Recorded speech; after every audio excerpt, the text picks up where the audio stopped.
आज का मेरा विषय है समुच्चय बोधक शब्द। समुच्चय बोधक शब्द वे शब्द होते हैं जो कि दो शब्दों को, दो वाक्यों को तथा दो वाक्यांशों को जोड़ते हैं। आपस में जो शब्द ऐसे जोड़ने वाले होते हैं वही शब्द समुच्चय बोधक शब्द कहलाते हैं।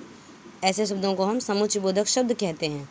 जैसे कि अभिषेक और अविनाश भाई हैं, तो ये और शब्द से दो लड़कों को जोड़ रहा है, दो शब्दों को जोड़ रहा है। हीना आई लेकिन नेहा चली गई, तो ये दो वाक्यों को जोड़ रहा है, इसीलिए इसे समुच्चय बोधक शब्द कहा जाता है।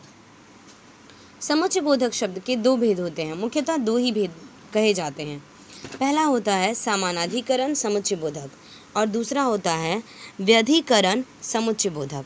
समानाधिकरण समुच्चय बोधक जो होता है वही ऐसे शब्द होते हैं जो दो समान शब्दों, वाक्यांशों या वाक्यों को जोड़ने वाले समुच्चय बोधक कहलाते हैं, जो मुख्य रूप से दो समान शब्दों को आपस में जोड़ देते हैं। जैसे कि जाओ या रुको, सुन लो नहीं तो पछताओगे, मोहन गाता है और श्याम नाच रहा है। तो या, नहीं तो और ऐसे शब्दों से दो वाक्यों को आपस में जोड़ा जा रहा है, इसीलिए इसे समुच्चय बोधक शब्द कहा जाता है। अब उसके बाद आता है समानाधिकरण के कुछ भेद। समानाधिकरण के कुल 4 भेद होते हैं, जिसमें से सबसे पहला होता है संयोजक। संयोजक समानाधिकरण के पहले भेद में से आता है, जो दो शब्दों, वाक्यों या वाक्यांशों को जोड़ने वाले जो समुच्चय बोधक शब्द होते हैं वही संयोजक कहलाते हैं, क्योंकि वो संयोज का अर्थ होता है जोड़ना, यानी कि वो जोड़ के रखता है। जैसे कि वैभवी कमरे में गई और रोने लगी, तो रोना, वैभवी रोने लगी और वैभवी कमरे में गई, इन दोनों वाक्यों को एक आधार पर एक शब्द से जोड़ दिया जा रहा है, तो वही ऐसे शब्द जो हैं वो समुच्चय बोधक यानी कि संयोजक कहलाए। संयोजक समुच्चय बोधक समानाधिकरण शब्द कहलाते हैं वो। जैसे राम तथा मोहन जाते हैं, तो राम तथा मोहन में तथा शब्द जो है वो राम और मोहन को जोड़ रहा है, इसीलिए उसे हम संयोजक समानाधिकरण समुच्चय बोधक कहते हैं। इसमें और, व तथा, एवं ऐसे शब्द जो हैं वो इसमें मुख्य रूप से प्रयोग किए जाते हैं संयोजक में। दूसरा होता है विभाजक। विभाजक का अर्थ ही होता है अलग करना, यानी कि वैकल्पिक जिसे कहा जाता है, वो विकल्प देता है। विभाजक को हम वैकल्पिक भी कहते हैं, क्योंकि ये एक विकल्प देता है। जैसे कि वाक्यांशों, जो ऐसे शब्द होते हैं विभाजक, जो दो वाक्यांशों या वाक्यों को विभाजित करने वाले जो शब्द होते हैं वे समुच्चय बोधक विभाजक कहलाते हैं। जैसे कि खाना खा लो अथवा भूखे रह जाओगे, अथवा शब्द से एक विकल्प मिल रहा है, अंदर जाओ या बाहर चली जाओ, तो या जो शब्द है वो होता है कि जिसे हम एक विभाजक का बोध करवाते हों। अब ऐसे शब्दों में या, अन्यथा ऐसे शब्द आ जाते हैं। अब उसके बाद होता है हमारा विरोधवाचक शब्द। विरोधवाचक शब्द जो होता है वो दो विरोधी बातों या दो ऐसे कथनों को जोड़ने वाले होते हैं जिसमें से विरोध उत्पन्न किया जाता है, उन्हें ही हम विरोधवाचक समानाधिकरण समुच्चय बोधक कहते हैं। जैसे कि जो कोई ऐसे कथन जोड़ते हैं आपस में, जो दो बातें ऐसे विरोधपूर्ण होती हैं, जैसे कि बादल तो छा गए परंतु बारिश नहीं हुई, मैं तो गया था लेकिन तुम नहीं आए, मैंने तो प्रतीक्षा की परंतु वह नहीं आए। इन्हीं वाक्यों में लेकिन, पर, किंतु, परंतु इत्यादि ऐसे शब्द जो होते हैं वो लगाए जाते हैं, क्योंकि ये एक विरोधवाचक शब्द होता है। तुम गए तो थे परंतु आए क्यों नहीं, ऐसे वाक्यों में हम परंतु, किंतु, लेकिन, पर ऐसे शब्दों से हम उसमें एक विरोधवाचक का भाव प्रयुक्त करते हैं, इसीलिए उसे विरोधवाचक समानाधिकरण समुच्चय बोधक कहा जाता है। अब उसके बाद आता है हमारा चौथा परिणाम सूचक। परिणाम सूचक का अर्थ होता है परिणाम, यानी कि फल, यानी कि रिजल्ट जिसे कहा जाता है। तो किसी काम को हम करते हैं तो उसका परिणाम कैसा होता है, उसी प्रकार है कि जब दो वाक्यों, दो शब्दों या दो वाक्यांशों को जोड़कर परिणाम की ओर संकेत करने वाले जो ऐसे शब्द होते हैं वे परिमाण बोधक समानाधिकरण समुच्चय बोधक शब्द कहलाते हैं। जैसे कि पढ़ लो अन्यथा फेल हो जाओगे, पढ़ लो नहीं तो फेल हो जाओगे, काम करो नहीं तो सफलता नहीं मिलेगी। ऐसे वाक्यों में जो है वो एक परिमाण बता रहा है, यानी कि अगर वो नहीं पढ़ने का काम करेगा तो उसका परिणाम यही होगा कि वो फेल हो जाएगा, अगर वो मेहनत नहीं करेगा तो उसका यही परिणाम होगा कि वो असफल रह जाएगा। तो वो परिणाम का बोध करा रहा है, इसीलिए उसे हम परिणामवाचक समानाधिकरण समुच्चय बोधक कहते हैं। अब आता है दूसरा व्यधिकरण समुच्चय बोधक शब्द।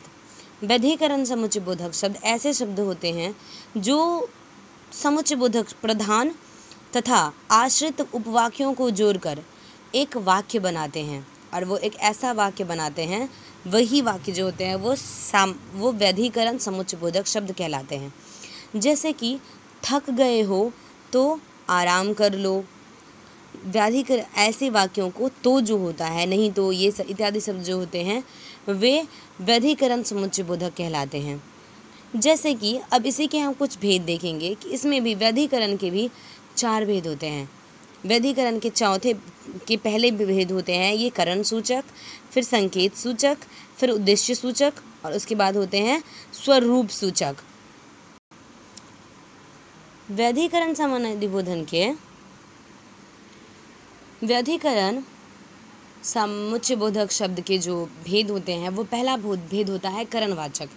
करणवाचक जो होता है वो जैसे कि जिस शब्द से वाक्य में कार्य कारण, यानी कि कार्य के जो कारण होते हैं, किसी काम को हम किस कारण कर रहे हैं उस कारण का जो वो बोध कराता है, जिस शब्द से हमें ये पता चलता है, तो वे शब्द जो होते हैं वो एक कारण सूचक शब्द कहलाते हैं।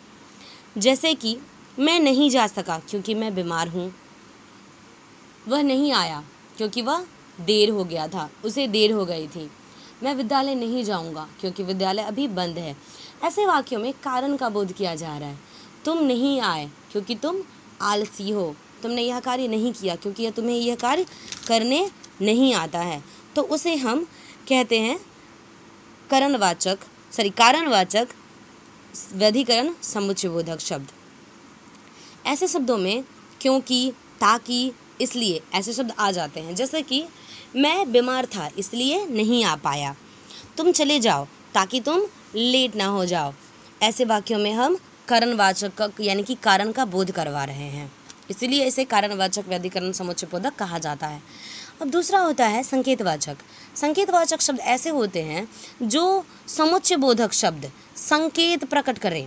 जो शब्द समुच्चय बोधक शब्द संकेत प्रकट करते हैं वे संकेतवाचक शब्द कहलाते हैं। जैसे कि यदि भूकंप आया तो तबाही हो जाएगी, तो यदि और हो, ऐसे में तो यदि भूकंप आया तो तबाही हो जाएगी, ऐसे शब्दों को हम संकेत प्रकट करने के लिए बोध कराते हुए हैं, तो इसे हम संकेतवाचक व्यधिकरण समुच्चय बोधक कहते हैं। जैसे कि जिसमें यद्यपि, तथापि ऐसे शब्दों में इसका प्रयोग लाया जाता है। अब उसके बाद होता है उद्देश्य सूचक। उद्देश्य सूचक यानी कि जो समुच्चय बोधक शब्द उद्देश्य प्रकट कर रहे हो, किसी भी वाक्य में जो वो अपना उद्देश्य प्रकट करते हैं तो वे उद्देश्य सूचक शब्द कहलाते हैं। जैसे कि कुत्ते से दूर रहो ताकि वह तुम्हें काट न ले, ऐसे हो रहा है कि वो उसे उद्देश्य बता रहा है कि उससे दूर होना चाहिए ताकि वो काट न ले, जिससे ऐसे वाक्यों से हम उसे शब्दों का प्रयोग उस वाक्यों में किया जाता है। अब उद्देश्य सूचक के बाद आता है आखिरी स्वरूप सूचक शब्द।